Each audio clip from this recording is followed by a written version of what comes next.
İsa Mesih Hudayın sözü durmuş coşkunu İsa Mesih Hudayın sözü durmuş coşkunu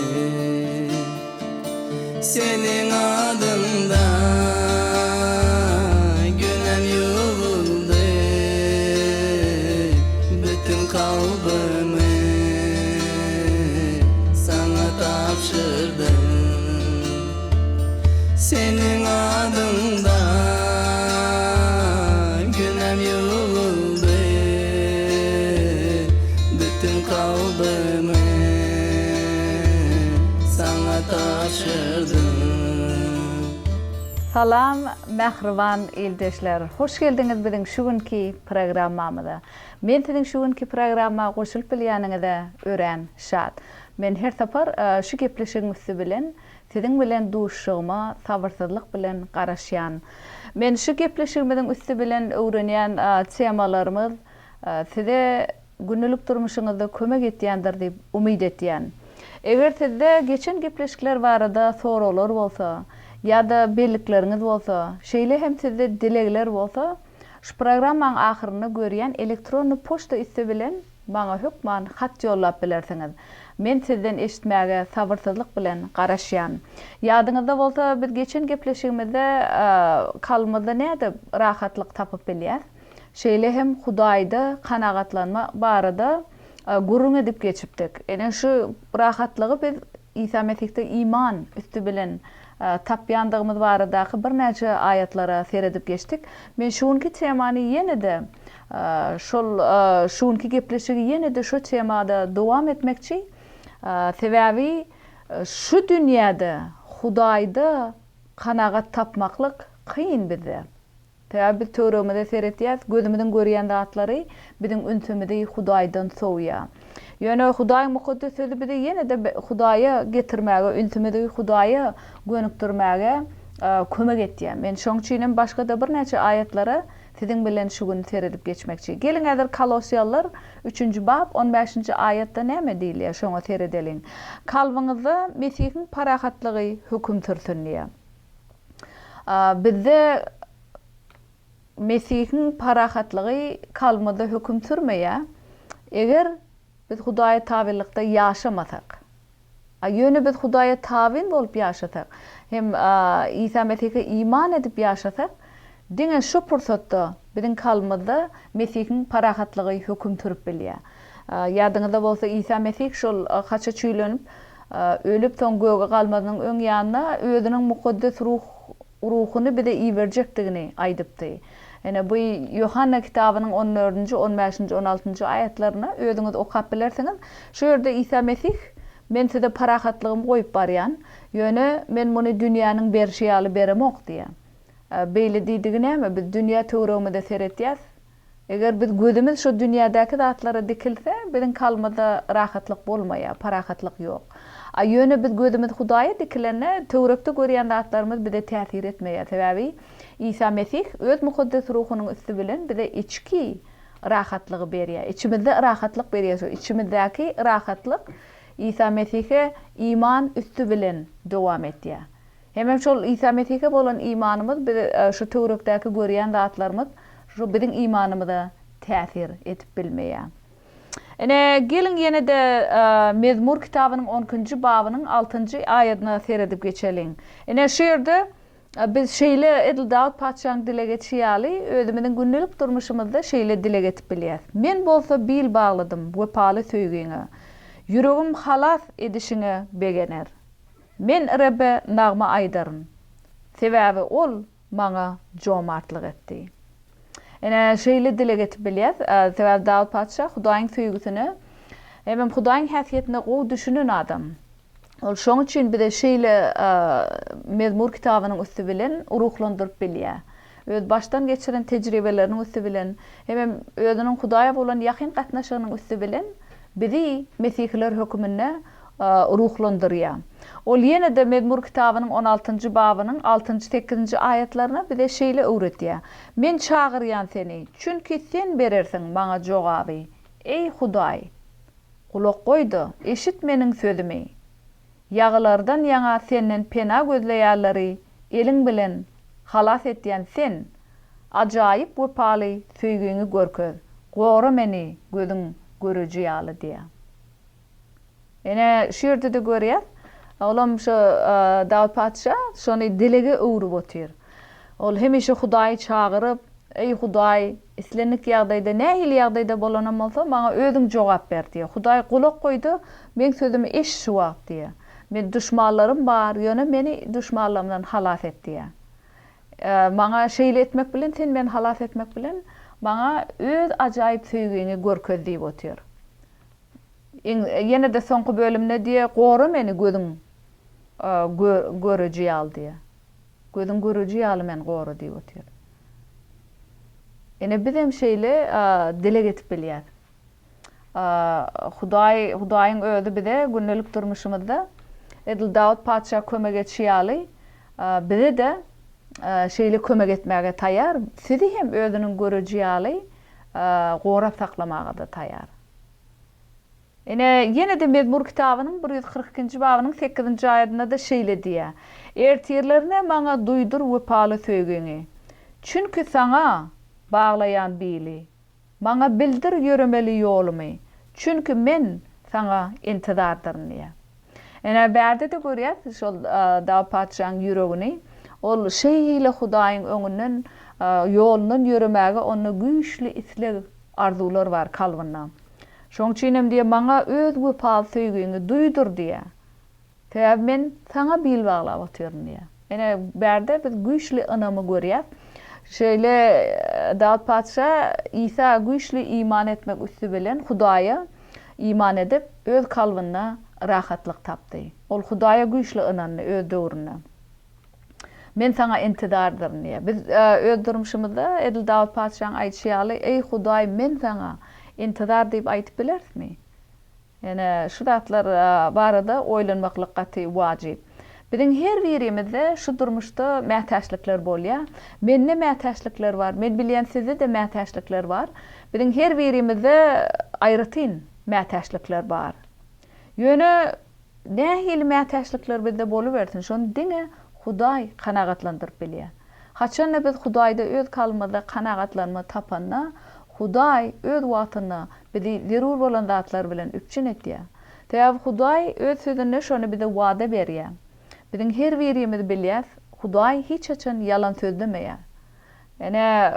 Siz bilýäňiz Matta kitabynyň 6. babynyň şu soňuny, şu babyň soňragyny özüňiz seredip görýäňiz. Şu ýerde Hudaý bize özüniň nähili alyda etişi barada, şonu bize aç-açan görkezýär. Diňe Hudaý bizi kanagatlandyryp bilýän ekeni. Şonu bilýäňiz 32-nji hem 36-njy ayetlerini özüňiz seredip görün. Siz ilki bilen men padşahlygymy agtaryn diýdi. İsa Mesih şol Matta 6-da aýda otur şonu. İlki bilen men padşahlygymy agtaryn diýdi. Men beýle diýdi, Hudaýyň ýoluny ýerlaň hem Hudaýy hoşal etmäge üns beriň diýdi.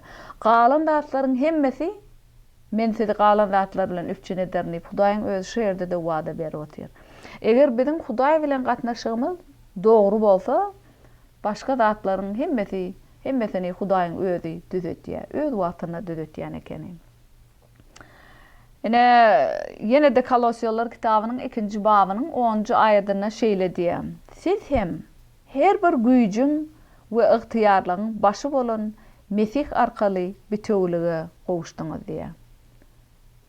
Her bir güýjüň ygtyýaryň başy kim ekeni? İsa Mesih. Her bir ygtyýarlygyň güýjüň başy Mesih. Şol arkaly biz indi bütewlige gowuşdyk diýip bütew bolmaklyk indi bizde mätäşlik ýok. Şol İsa Mesih'in eden işi zararly. İsa Mesih'in bizi halas edip bize ebedi ýaşaýyş peşkeşini berenlik üçin. Hem şol İsa Mesih'de bizim ruhy barlyklarymyz. Şu ruhy taýdan baýlyklar bizde bar.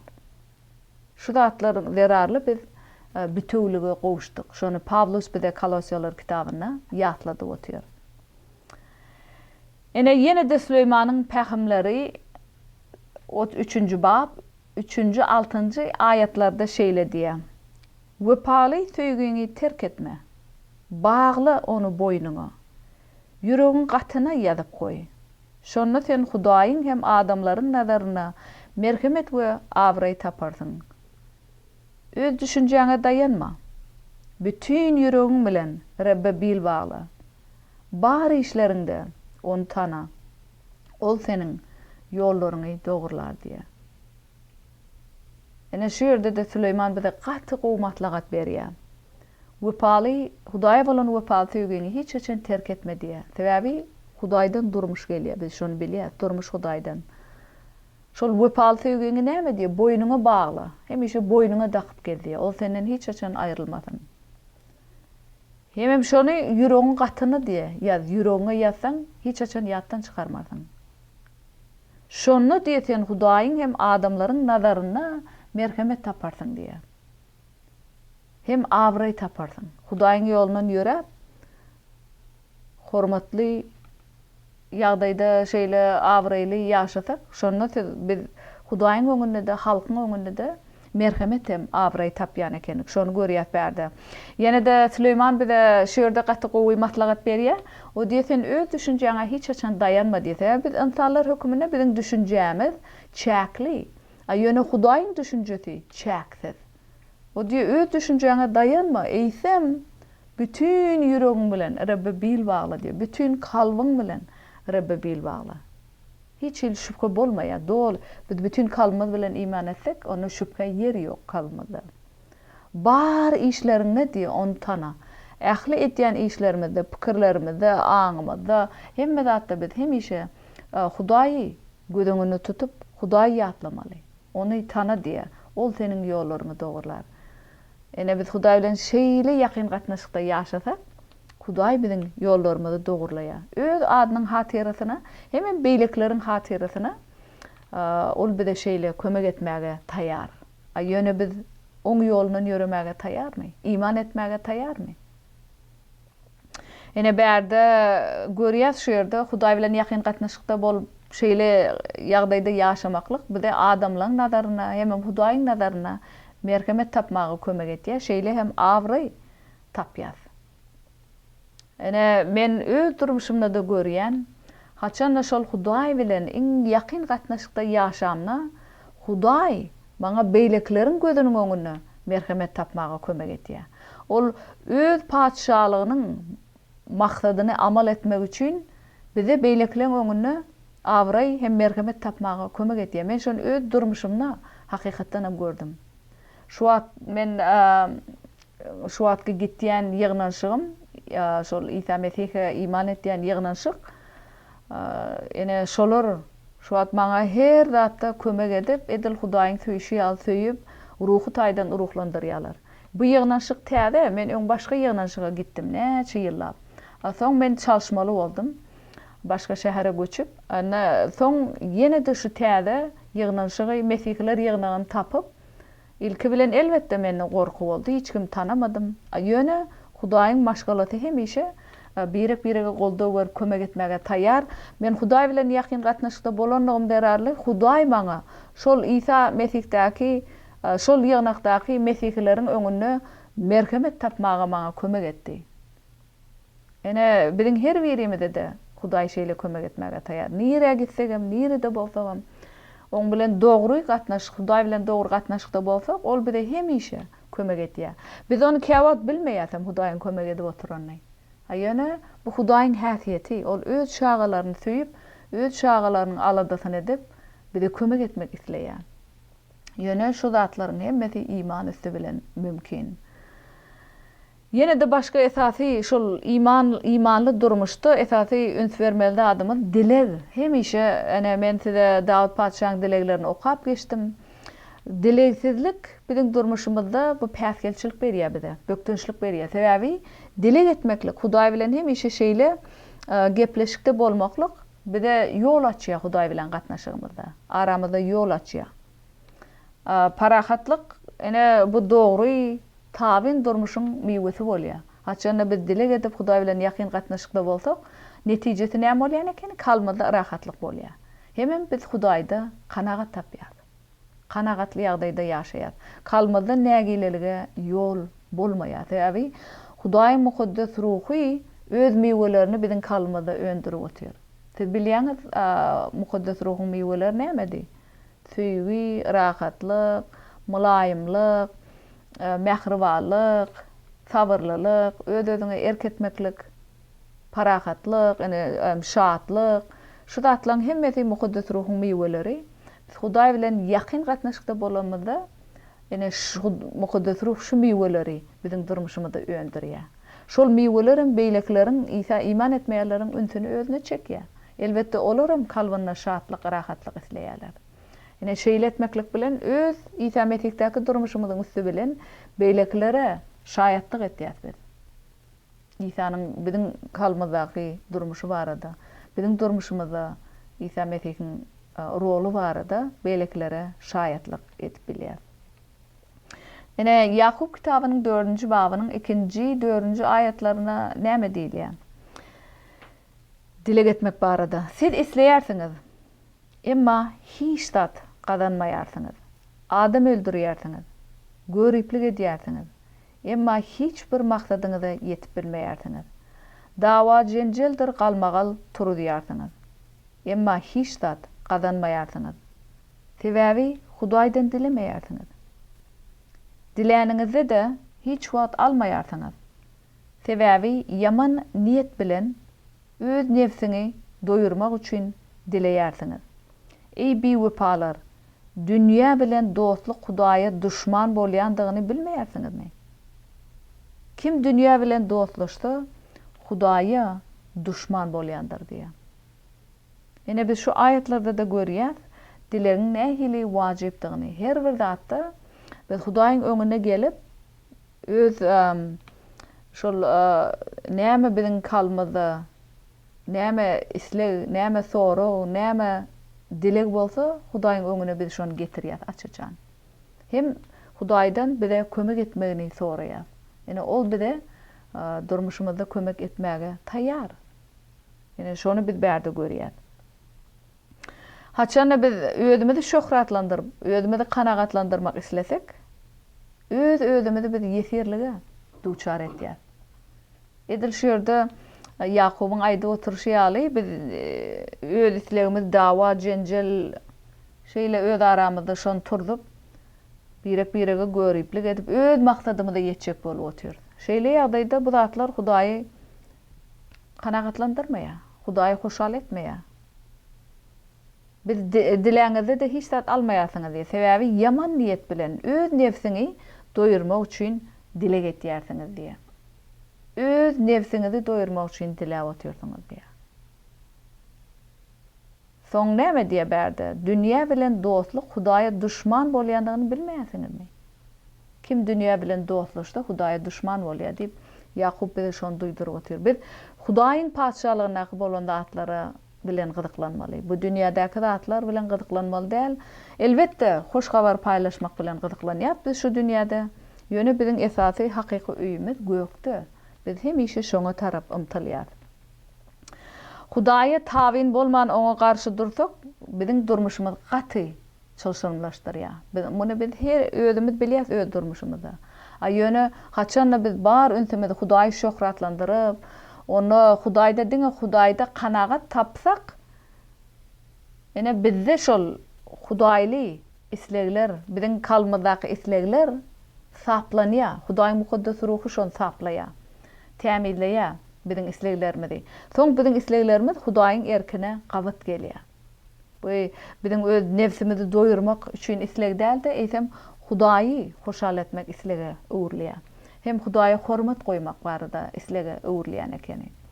Ýene de Filipler kitabynyň 4-nji babynyň 6-njy 7-nji aýatlaryna dileg barada şeýle zatlar öwrenýär. Hiç zady gaýgy etmäň.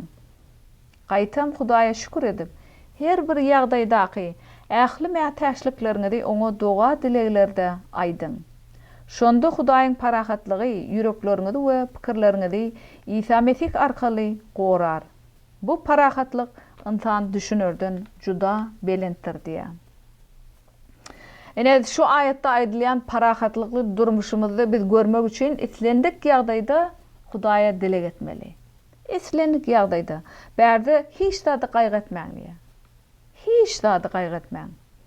Hudaýa şükür edip her bir ýagdaýdaky ähli mätäçliklerini oňa doga dileklerde aýdynlýa. Biz islendik zat bizde näme mätäçlik bolsa, näme kynçylykly pursat, näme keselçilik boluversin, näme bökdünçlik bolsun, tapady ýok.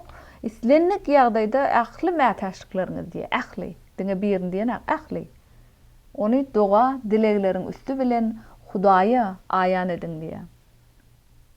Hiç ýyl gaýgy etmeden Hudaýyň öňüne gelýärse, ene Hudaý, şu meniň dilegim.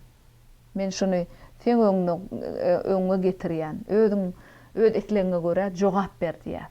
Ähli mätäçliklerinde. Şonu eger bir şeýle etdik näme diýe? Hudaýyň parahatlygy yüreklerimizi we pikirlerimizi İsa arkaly gorar diýe. Täze biziň üntümüz Hudaýda, İsa Mesihde şol bize rahatlyk berýär. Islendik zatda on kömek etjekdigini bilýär. Ene şol ynam biziň kalmada parahatlyk gorap taklaýar. Ähli mätäçlikleriň içinde İsa Mesih'e bolan iman biziň kalmada gorap saklaýar. Hem şol parahatlyk diýe şu ýerde aýdylýan parahatlyk insan düşünürden juda belentdir diýe. Biz Hudaýyň şu ýerde aýdyp oturan parahatlygyna biz öz insan aňymyzda şoňa akyl ýetirip bilmeýäs. Ýöne Hudaý özüne iman etýärleri şonu berýär. Size de şonu bermek isleýär şu an. Size nähil mätäçlikler bar şu an öz durmuşyňyzda. Nähil mätäçlik boluversin. Hudaýyň öňünde hiç bir zat kyn däl ýa-da uly däl. Ol bar zady etip bilýän, başarýan Hudaý. Şoň üçin ol diýe ähli mätäçliklerini doga dilek bilen maňa getirin diýe. Soň şonu men elimne goý. A men bolsa saňa rahatlyk, parahatlyk berjek kalbyňda diýe. Men berjek parahatlygym näme siziň yüreklerinizi hem pikirlerinizi gorap saklap rahatlyk berýär diýe. Gaty güýçli wada berdi, gaty güýçli wada. Ene Efesler kitabynyň 1-nji babynyň 17-nji 19-njy aýatlaryna da bize güýçli wadalar berilýär. Men Hudaý, Rabbimiz İsa Mesih'iň beýik atasyna siziň üçin dilek etýärin. Goý ol size onu has oňa tanap bilmeňiz üçin size mukaddes ruhyň akyldarlygyny hem ilhamyny bersin. Hudaýyň öz şagyrlarlaryna beren umydyna, halkyna eçilen şöhratly mirasynyň baýlygyna we biz iman edenlere görkezden deňsiz taýsyz gudratyna göz ýetirmek üçin goý ol ýüregiňiziň gatyny nurlandyrsyn diýip dilek etýärin diýe. Ene şu ýerde Pawlusyň şol Efesler ýygnagynar üçin eden dilegini men siziň üçinem dilek etýän, siziň durmuşyňyzda da. Ene şu ýerde edilen dilek siziň üçin hem dilek. Gaty wajyp berdi. Hem şol Hudaýy tanamak, hem o mukaddes ruhyň akyldarlygyny hem ilhamyny bersin diýip men dilek etýän. Täze mukaddes ruhdan gelýän akyldarlyk bize şu durmuşda ýol görkezýär. Hem şol mukaddes ruhyň akyldarlygyny, ilhamyny men siziň üçinem dileýän, siziň durmuşyňyzda, günnelik durmuşyňyzda. Hem Hudaýa ýakyn gatnaşyňyzda şol akyldarlygy hem Hudaýyň güýjini siziň üçin dileýän. Hudaý şol öz şagyrlarlaryna umyt beren. Bize umyt beren. Hem şol şöhratly mirasynyň baýlygyna geljekde biz şol baýlyga daýanyp ýaşaýar. Ol özüne iman etýärlere nähili deňsiz, taýsyz gudrat berdi. Özüne iman etýärlere deňsiz, taýsyz gudrat berdi. Menem diýen goý ol siziň ýüregiňiziň gatyny nurlandyrsyn. Şuň kun hem. Nähili ýagdaýda bolsaňyzam, goý İsa Mesih siziň ýüregiňiziň gatyny nurlandyrsyn. Biz Hudaýy näçe gowy tanadygymyzça şonçada oňa iman etýär. Näçe iman etdigimizçe şonçada şol kynçylykly pursatlaryň içinde de Hudaýyň rahatlygyny tapýar. Sebäbi ol diýdi maňa iman ediň, kynçylyklaryňyzy maňa getiriň. Men siziň ýürekleriňize hem pikirleriňize rahatlyk bererin diýär. Biz diňe dile üstü bilen rahatlyk tapyp bilýär. Sebäbi dile etmeklik diýmek, biz Hudaý bilen gepleşip otyrys. Üntümiz Hudaýda bolýar. Yüregimiz Hudaýa gönükdirlen. Şeýle ýagdaýda şu dileň üstü bilen bizde rahatlyk bolup bilýän ekeni. Eger siz isleseňiz öz başdak Mezmur 85-nji aýaty özüňiz dilege urup bilýäňiz. Şeýle hem Mezmur 80-çim okap bilersiňiz. Sebäbi şu ýerlerde Dawud paşa bize Hudaýa nähili kalmada açyp dile etmeklik öwretýär. Öz başdak şol Mezmur 85-i dile edin günlük durmuşuňyzda. Hem soň belliklerinizi özüňiz ýazyp bilýäňiz. Şeytan biziň rahatlygymyzy ogurlamak isleýär. Şu günkü durmuşda da ýöne Hudaýyň parahatlygyndan lezzet alyp ýaşamaga sizi çagyrýan. Şeytana şol kalbyňyzdaky rahatlygy ogurlamaga ýol bermäň. Sebäbi Hudaý siziň tarapdaryňyz. Ol hemişe siziň kalbyňyzda ýaşamak isleýär. Şoň üçin Hudaýa ýakyn bolup ýaşamaga men sizi çagyrýan. Ene Yohanna kitabynyň 15-nji babynyň 9-njy aýatynda näme diýär? Atamyň meni söýüşi ýaly, men de sizi söýdüm. Meniň söýgümde galyň diýär. Seret bärde İsa Mesih aýdyp otyr. Ata Hudaý meni nähil söýen bolsa diýär. Hudaýyň söýgüsi güýçli. Men hem sizi diýär. Şeýle söýýän, güýçli söýýän diýip otyr. Men siz diýe men söýgümde galyň diýär. Bärde gaty owadan sözler bize İsa Mesih aýdyp otyr. Men söýgümde galyň diýär. Şonda siz durmuş ýaşaýyş tapýaňyz diýär. Bu dünýä bize ýaşaýyş bermeýär. Ene de Hudaý bize gaty güýçli sözler diýär. İşaya 43 2-nji 3-nji aýatlarda men sen adyňy tutup çağırdım, sen meniňki diýär. Senin bilen bolaryn suwdan geçeniňde, deryalardan geçeniňde sen gark etmez olur. Odyň içinden ýöreňde ýanmarsyň, ýalyn ýakmaz seni. Men seniň Hudaýyň irip, seniň halasgaryň diýär. Ol Hudaý şonu sizi ýüzlenip otyr. Oýlanyp görüň. Siz Hudaý bilen şeýle durmuşuňyzda, araňyzda düşýän, ünsüňizi bölýän hiç bir zat bolmadyk bolsa, nähili owadan durmuş bolardy. Rahatly owadan durmuş bolardy. Siz şeýle durmuşa eýe bolmak isleýäňizmi? Onda siz Hudaý bilen ýakyn gatnaşykda bolup, Hudaýy dile etmäge sizi çagyrýan. Şonda siz şeýle durmuşa eýe bolýaňyz. Gynatagam biziň şu günkü gepleşigimiz tamamlanýar.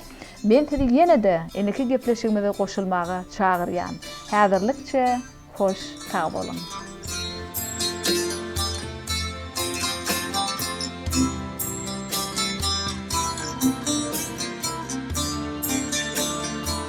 Senin adında günem yolunu, bütün kalbimi sana tapşır.